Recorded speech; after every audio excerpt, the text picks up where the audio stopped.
Stave II, the first of the three spirits. When Scrooge awoke, it was so dark that, looking out of bed, he could scarcely distinguish the transparent window from the opaque walls of his chamber. He was endeavoring to pierce the darkness with his ferret eyes when the chimes of a neighboring church struck the 4 quarters. So he listened for the hour. To his great astonishment, the heavy bell went on from 6 to 7, and from 7 to 8, and regularly up to 12, then stopped. 12. It was past 2 when he went to bed. The clock was wrong. An icicle must have got into the works. 12. He touched the spring of his repeater to correct this most preposterous clock. Its rapid little pulse beat 12 and stopped. "Why, it isn't possible," said Scrooge, "that I can have slept through a whole day and far into another night. It isn't possible that anything has happened to the sun, and this is 12 at noon." The idea being an alarming one, he scrambled out of bed and groped his way to the window. He was obliged to rub the frost off with the sleeve of his dressing gown before he could see anything, and could see very little then. All he could make out was that it was still very foggy and extremely cold, and that there was no noise of people running to and fro and making a great stir, as there unquestionably would have been if night had beaten off bright day and taken possession of the world. This was a great relief, because 3 days after sight of this first of exchange, pay to Mr. Ebenezer Scrooge or his order, and so forth, would have become a mere United States security if there were no days to count by. Scrooge went to bed again, and thought and thought and thought it over and over, and could make nothing of it. The more he thought, the more perplexed he was, and the more he endeavored not to think, the more he thought. Marley's ghost bothered him exceedingly. Every time he resolved within himself, after mature inquiry, that it was all a dream, his mind flew back again, like a strong spring released, to its first position, and presented the same problem to be worked all through. Was it a dream or not? Scrooge lay in this state until the chime had gone 3 quarters more, when he remembered on a sudden that the ghost had warned him of a visitation when the bell tolled one. He resolved to lie awake until the hour was past, and considering that he could no more go to sleep than go to heaven, this was perhaps the wisest resolution in his power. The quarter was so long that he was more than once convinced he must have sunk into a doze unconsciously and missed the clock. At length it broke upon his listening ear. Ding dong. 1/4 past, said Scrooge, counting. Ding dong. 1/2 past, said Scrooge. Ding dong. 1/4 to it, said Scrooge. Ding dong. The hour itself, said Scrooge triumphantly, and nothing else. He spoke before the hour bell sounded, which it now did, with a deep, dull, hollow, melancholy one. Light flashed up in the room upon the instant, and the curtains of his bed were drawn. The curtains of his bed were drawn aside, I tell you, by a hand. Not the curtains at his feet, nor the curtains at his back, but those to which his face was addressed. The curtains of his bed were drawn aside, and Scrooge, starting up into a half-recumbent attitude, found himself face to face with the unearthly visitor who drew them. As close to it as I am now to you, and I am standing in the spirit at your elbow. It was a strange figure, like a child, yet not so like a child, as like an old man viewed through some supernatural medium, which gave him the appearance of having receded from the view and being diminished to a child's proportions. Its hair, which hung about its neck and down its back, was white, as if with age, and yet the face had not a wrinkle in it, and the tenderest bloom was on the skin. The arms were very long and muscular, the hands the same, as if its hold were of uncommon strength. Its legs and feet, most delicately formed, were, like those upper members, bare. It wore a tunic of the purest white, and round its waist was bound a lustrous belt, the sheen of which was beautiful. It held a branch of fresh green holly in its hand, and, in singular contradiction of that wintry emblem, had its dress trimmed with summer flowers. But the strangest thing about it was that from the crown of its head there sprang a bright, clear jet of light, by which all this was visible, and which was doubtless the occasion of its using, in its duller moments, a great extinguisher for a cap, which it now held under its arm.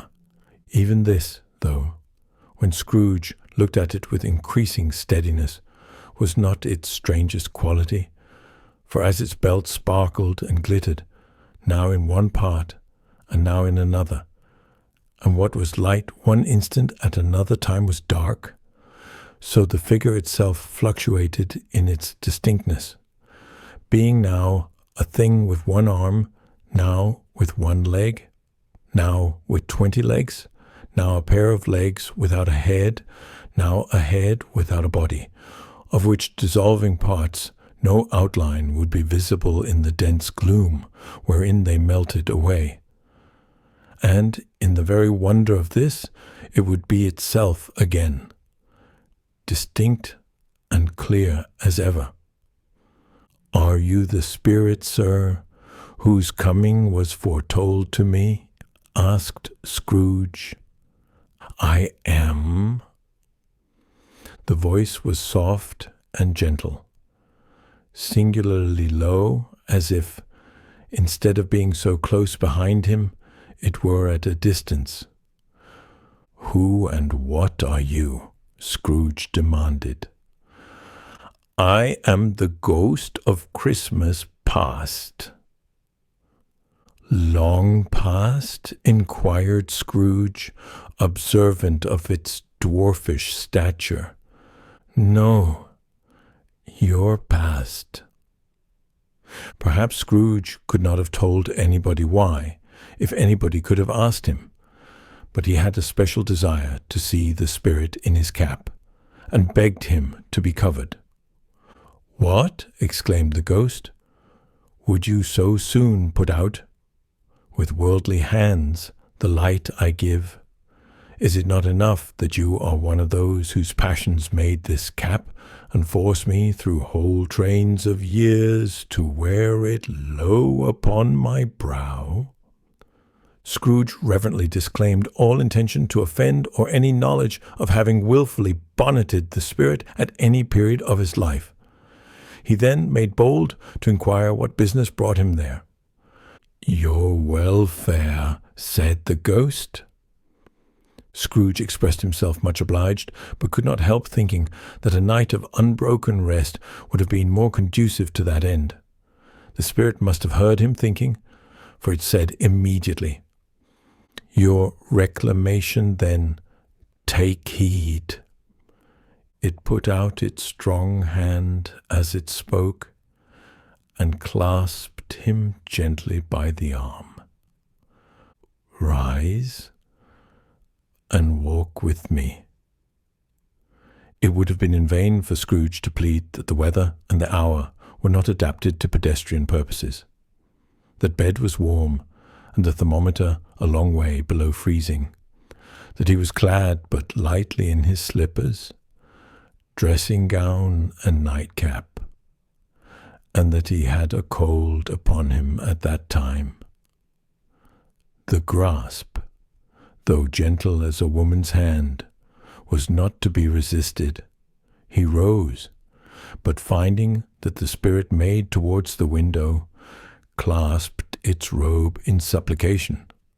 "I am a mortal," Scrooge remonstrated, "and liable to fall. Bear but a touch of my hand." "There," said the spirit, laying it upon his heart, "and you shall be upheld in more than this." As the words were spoken, they passed through the wall and stood upon an open country road with fields on either hand. The city had entirely vanished. Not a vestige of it was to be seen. The darkness and the mist had vanished with it, for it was a clear, cold winter day, with snow upon the ground. "Good heaven!" said Scrooge, clasping his hands together as he looked about him. "I was bred in this place. I was a boy here." The spirit gazed upon him mildly. Its gentle touch, though it had been light and instantaneous, appeared still present to the old man's sense of feeling. He was conscious of 1,000 odors floating in the air, each one connected with 1,000 thoughts and hopes and joys and cares long, long forgotten. "Your lip is trembling," said the ghost. "And what is that upon your cheek?" Scrooge muttered with an unusual catching in his voice that it was a pimple, and begged the ghost to lead him where he would. "You recollect the way?" inquired the spirit. "Remember it," cried Scrooge with fervor. "I could walk it blindfold." "Strange to have forgotten it for so many years," observed the ghost. "Let us go on." They walked along the road, Scrooge recognizing every gate and post and tree, until a little market town appeared in the distance, with its bridge, its church, and winding river. Some shaggy ponies now were seen trotting towards them with boys upon their backs, who called to other boys in country gigs and carts driven by farmers.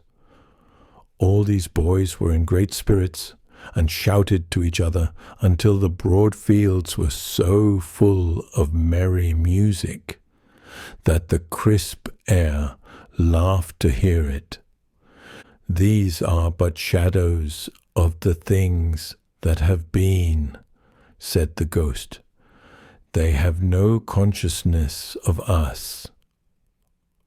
The jocund travellers came on, and as they came, Scrooge knew and named them everyone. Why was he rejoiced beyond all bounds to see them? Why did his cold eye glisten, and his heart leap up as they went past? Why was he filled with gladness when he heard them give each other Merry Christmas, as they parted at crossroads and byways for their several homes? What was Merry Christmas to Scrooge? Out upon Merry Christmas. What good had it ever done to him? "The school is not quite deserted," said the ghost. "A solitary child, neglected by his friends, is left there still."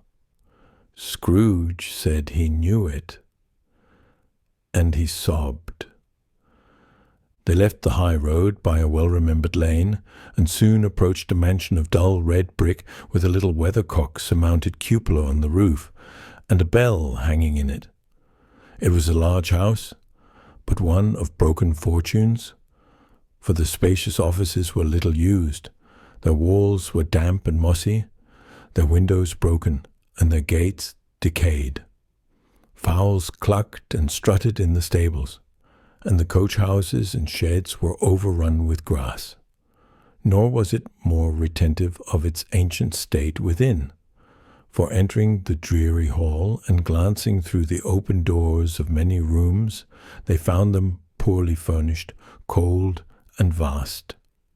There was an earthy savour in the air, a chilly bareness in the place, which associated itself somehow with too much getting up by candlelight and not too much to eat. They went, the ghost and Scrooge, across the hall to a door at the back of the house. It opened before them and disclosed a long, bare, melancholy room, made barer still by lines of plain deal forms and desks. At one of these, a lonely boy was reading near a feeble fire, and Scrooge sat down upon a form, and wept to see his poor forgotten self as he had used to be. Not a latent echo in the house, not a squeak and scuffle from the mice behind the panelling, not a drip from the half-thawed waterspout in the dull yard behind, not a sigh among the leafless boughs of one despondent poplar, not the idle swinging of an empty storehouse door, no, not a clicking in the fire, but fell upon the heart of Scrooge with softening influence and gave a freer passage to his tears. The spirit touched him on the arm and pointed to his younger self, intent upon his reading. Suddenly a man in foreign garments, wonderfully real and distinct to look at, stood outside the window, with an axe stuck in his belt, and leading by the bridle an ass laden with wood. "Why, it's Ali Baba!" Scrooge exclaimed in ecstasy. "It's dear old honest Ali Baba. Yes, yes, I know. One Christmas time, when yonder solitary child was left here all alone, he's did come for the first time, just like that. Poor boy." "And Valentine," said Scrooge, "and his wild brother Orson. There they go. And what's his name, who was put down in his drawers, asleep at the gate of Damascus? Don't you see him? And the Sultan's groom turned upside down by the genie. There he is upon his head. Serve him right. I'm glad of it. What business had he to be married to the princess?" To hear Scrooge expending all the earnestness of his nature on such subjects in a most extraordinary voice, between laughing and crying, and to see his heightened and excited face, would have been a surprise to his business friends in the city, indeed. "There's the parrot," cried Scrooge. "Green body and yellow tail, with a thing like a lettuce growing out of the top of his head. There he is. Poor Robin Crusoe, he called him, when he came home again after sailing round the island. Poor Robin Crusoe! Where have you been, Robin Crusoe?" The man thought he was dreaming, but he wasn't. It was the parrot, you know. There goes Friday, running for his life to the little creek. Hallo! Hoop! Hallo! Then, with a rapidity of transition very foreign to his usual character, he said, in pity for his former self, "Poor boy," and cried again. "I wish," Scrooge muttered, putting his hand in his pocket and looking about him, after drying his eyes with his cuff. "But it's too late now." "What is the matter?" asked the spirit. "Nothing," said Scrooge, "nothing. There was a boy singing a Christmas carol at my door last night. I should like to have given him something. That's all." The ghost smiled thoughtfully and waved its hand, saying as it did so, "Let us see another Christmas." Scrooge's former self grew larger at the words, and the room became a little darker and more dirty. The panels shrunk, the windows cracked. Fragments of plaster fell out of the ceiling, and the naked laths were shown instead. But how all this was brought about, Scrooge knew no more than you do. He only knew that it was quite correct, that everything had happened so, that there he was, alone again, when all the other boys had gone home for the jolly holidays. He was not reading now, but walking up and down despairingly. Scrooge looked at the ghost, and, with a mournful shaking of his head, glanced anxiously towards the door. It opened, and a little girl, much younger than the boy, came darting in, and putting her arms about his neck, and often kissing him, addressed him as her dear, dear brother. "I have come to bring you home, dear brother," said the child, clapping her tiny hands and bending down to laugh. "To bring you home, home, home." "Home, little Fan," returned the boy. "Yes," said the child, brimful of glee. "Home for good and all, home for ever and ever. Father is so much kinder than he used to be, that home's like heaven. He spoke so gently to me one dear night when I was going to bed, that I was not afraid to ask him once more if you might come home. And he said, 'Yes, you should,' and sent me in a coach to bring you." "And you're to be a man," said the child, opening her eyes, "and are never to come back here. But first, we're to be together all the Christmas long, and have the merriest time in all the world." "You are quite a woman, little Fan," exclaimed the boy. She clapped her hands and laughed, and tried to touch his head, but being too little, laughed again, and stood on tiptoe to embrace him. Then she began to drag him in her childish eagerness towards the door, and he, nothing loath to go, accompanied her. A terrible voice in the hall cried, "Bring down Master Scrooge's box there!" And in the hall appeared the schoolmaster himself, who glared on Master Scrooge with a ferocious condescension, and threw him into a dreadful state of mind by shaking hands with him.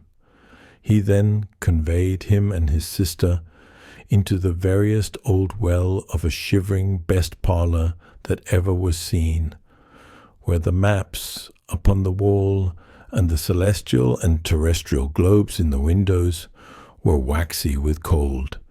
Here he produced a decanter of curiously light wine and a block of curiously heavy cake, and administered installments of those dainties to the young people, at the same time sending out a meagre servant to offer a glass of something to the postboy, who answered that he thanked the gentleman, but if it was the same tap as he had tasted before, he had rather not.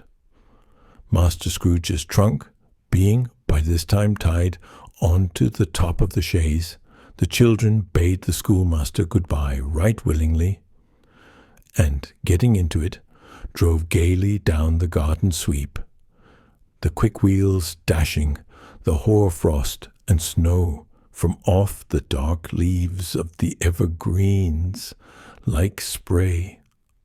Always a delicate creature, whom a breath might have withered, said the ghost, but she had a large heart. "So she had," cried Scrooge. "You're right. I will not gainsay it, spirit. God forbid." "She died a woman," said the ghost, "and had, as I think, children." "One child," Scrooge returned. "True," said the ghost. "Your nephew." Scrooge seemed uneasy in his mind, and answered briefly, "Yes." Although they had but that moment left the school behind them, They were now in the busy thoroughfares of a city, where shadowy passengers passed and repassed, where shadowy carts and coaches battled for the way, and all the strife and tumult of a real city were. It was made plain enough by the dressing of the shops that here too it was Christmas time again, but it was evening, and the streets were lighted up. The ghost stopped at a certain warehouse door and asked Scrooge if he knew it. "Know it," said Scrooge. "Was I apprenticed here?" They went in, at sight of an old gentleman in a Welsh wig, sitting behind such a high desk that if he had been 2 inches taller, he must have knocked his head against the ceiling.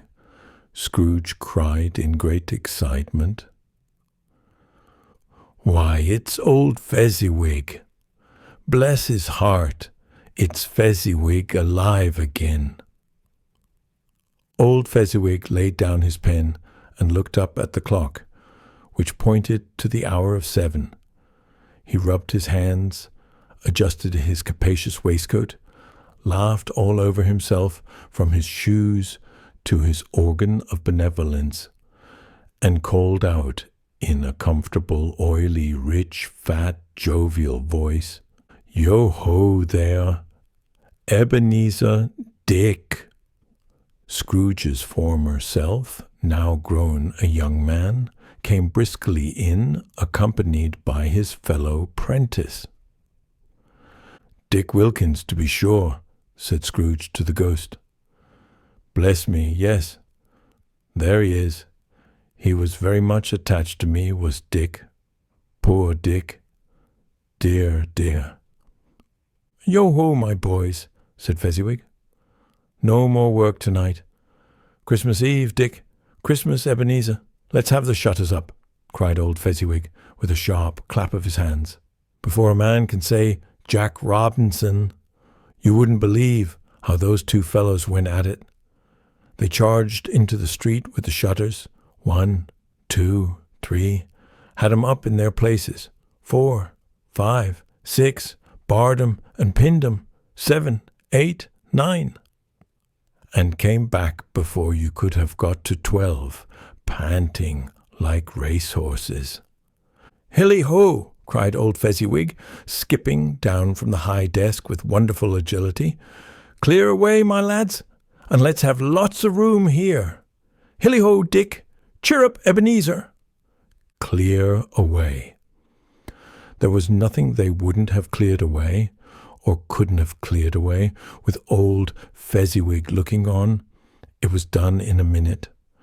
Every movable was packed off as if it were dismissed from public life forevermore. The floor was swept and watered, the lamps were trimmed, fuel was heaped upon the fire, and the warehouse was as snug and warm and dry and bright a ballroom as you would desire to see upon a winter's night. In came a fiddler with a music book and went up to the lofty desk and made an orchestra of it, and tuned like 50 stomach aches. In came Mrs. Fezziwig, one vast substantial smile. In came the 3 Miss Fezziwigs, beaming and lovable. In came the 6 young followers, whose hearts they broke. In came all the young men and women employed in the business. In came the housemaid, with her cousin the baker. In came the cook, with her brother's particular friend, the milkman. In came the boy from over the way, who was suspected of not having board enough from his master, trying to hide himself behind the girl from next door, but one who was proved to have had her ears pulled by her mistress. In they all came, one after another, some shyly, some boldly, some gracefully, some awkwardly, some pushing, some pulling. In they all came, anyhow and everyhow. Away they all went, 20 couple at once. Hands half round and back again the other way.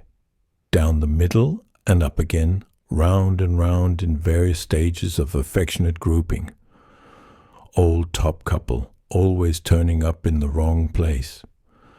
New top couple starting off again as soon as they got there. All top couples at last, and not a bottom one to help them. When this result was brought about, old Fezziwig, clapping his hands to stop the dance, cried out, "Well done!" And the fiddler plunged his hot face into a pot of porter, especially provided for that purpose. But scorning rest upon his reappearance, he instantly began again, though there were no dancers yet, as if the other fiddler had been carried home, exhausted on a shutter, and he were a bran. New man resolved to beat him out of sight or perish. There were more dances, and there were forfeits, and more dances, and there was cake, and there was negus, and there was a great piece of cold roast, and there was a great piece of cold boiled, and there were mince pies and plenty of beer. But the great effect of the evening came after the roast and boiled, when the fiddler, an artful dog-mind, the sort of man who knew his business better than you or I could have told it him, struck up Sir Roger de Coverley. Then old Fezziwig stood out to dance with Mrs. Fezziwig. Top couple too, with a good stiff piece of work cut out for them, 3 or 4 and 20 pair of partners, people who were not to be trifled with, people who would dance and had no notion of walking. But if they had been twice as many, 4 times, old Fezziwig would have been a match for them, and so would Mrs. Fezziwig. As to her, she was worthy to be his partner in every sense of the term. If that's not high praise, tell me higher, and I'll use it. A positive light appeared to issue from Fezziwig's calves. They shone in every part of the dance like moons.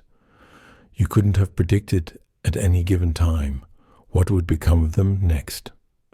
And when old Fezziwig and Mrs. Fezziwig had gone all through the dance, advance and retire, both hands to your partner, bow and curtsy, corkscrew, thread the needle, and back again to your place. Fezziwig cut so deftly that he appeared to wink with his legs, and came upon his feet again without a stagger. When the clock struck 11, this domestic ball broke up. Mr. and Mrs. Fezziwig took their stations, one on either side the door, and shaking hands with every person individually as he or she went out, wished him or her a Merry Christmas. When everybody had retired but the 2 prentices, they did the same to them, and thus the cheerful voices died away, and the lads were left to their beds, which were under a counter in the back shop. During the whole of this time, Scrooge had acted like a man out of his wits. His heart and soul were in the scene, and with his former self. He corroborated everything, remembered everything, enjoyed everything, and underwent the strangest agitation. It was not until now, when the bright faces of his former self and Dick were turned from them, that he remembered the ghost, and became conscious that it was looking full upon him, while the light upon its head burnt very clear. "A small matter," said the ghost, "to make these silly folks so full of gratitude." "A small," echoed Scrooge. The spirit signed to him to listen to the 2 apprentices, who were pouring out their hearts in praise of Fezziwig, and when he had done so, said, "Why, is it not? He has spent but a few pounds of your mortal money, 3 or 4, perhaps. Is that so much that he deserves this praise?" "It isn't that," said Scrooge. heated by the remark, and speaking unconsciously like his former, not his latter self. It isn't that spirit. He has the power to render us happy or unhappy, to make our service light or burdensome, a pleasure or a toil. Say that his power lies in words and looks, in things so slight and insignificant that it is impossible to add and count them up. What then? The happiness he gives is quite as great as if it cost a fortune. He felt the spirit's glance and stopped. "What is the matter?" asked the ghost. "Nothing particular," said Scrooge. "Something, I think," the ghost insisted. "No," said Scrooge, "no. I should like to be able to say a word or two to my clerk just now. That's all." His former self turned down the lamps as he gave utterance to the wish, and Scrooge and the ghost again stood side by side in the open air. "My time grows short," observed the spirit. "Quick." This was not addressed to Scrooge or to anyone whom he could see, but it produced an immediate effect, for again Scrooge saw himself. He was older now, a man in the prime of life. His face had not the harsh and rigid lines of later years, but it had begun to wear the signs of care and avarice. There was an eager, greedy, restless motion in the eye, which showed the passion that had taken root, and where the shadow of the growing tree would fall. He was not alone, but sat by the side of a fair young girl in a mourning dress, in whose eyes there were tears, which sparkled in the light that shone out of the ghost of Christmas past. "It matters little," she said softly. "To you, very little. Another idol has displaced me, and if it can cheer and comfort you in time to come, as I would have tried to do, I have no just cause to grieve." "What idol has displaced you?" he rejoined. "A golden one." "This is the even-handed dealing of the world," he said. "There is nothing on which it is so hard as poverty, and there is nothing it professes to condemn with such severity as the pursuit of wealth." "You fear the world too much," she answered gently. "All your other hopes have merged into the hope of being beyond the chance of its sordid reproach. I have seen your nobler aspirations fall off one by one, until the master passion, gain, engrosses you. Have I not?" "What then?" he retorted. "Even if I have grown so much wiser, what then? I am not changed towards you." She shook her head. "Am I?" "Our contract is an old one. It was made when we were both poor and content to be so until in good season we could improve our worldly fortune by our patient industry. You are changed. When it was made, you were another man." "I was a boy," he said impatiently. "Your own feeling tells you that you are not what you are," she returned. "I am. That which promised happiness when we were one in heart is fraught with misery now that we are two. How often and how keenly I have thought of this I will not say. It is enough that I have thought of it and can release you." "Have I ever sought release?" "In words, no, never." "In what then?" "In a changed nature, in an altered spirit, in another atmosphere of life, another hope as its great end, in everything that made my love of any worth or value in your sight. If this had never been between us, said the girl, looking mildly but with steadiness upon him, tell me, would you seek me out and try to win me now? Ah, no. He seemed to yield to the justice of this supposition in spite of himself, but he said with a struggle, you think not. I would gladly think otherwise if I could, she answered. Heaven knows. When did Chapman have learned a truth like this? I know how strong and irresistible it must be. But if you are free today, tomorrow, yesterday, can even I believe that you would choose a dowerless girl, you who, in your very confidence with her, weigh everything by gain, or choosing her, if for a moment you were false enough to your one guiding principle to do so, do I not know that your repentance and regret would surely follow? I do, and I release you with a full heart for the love of him you once were. He was about to speak, but with her head turned from him, she resumed. You may. The memory of what is past half makes me hope you will have pain in this, a very, very brief time, and you will dismiss the recollection of it gladly, as an unprofitable dream, from which it happened well that you awoke. May you be happy in the life you have chosen. She left him, and they parted. Spirit, said Scrooge, show me no more. Conduct me home. Why do you delight to torture me? One shadow more, exclaimed the ghost. No more, cried Scrooge. No more. I don't wish to see it. Show me no more.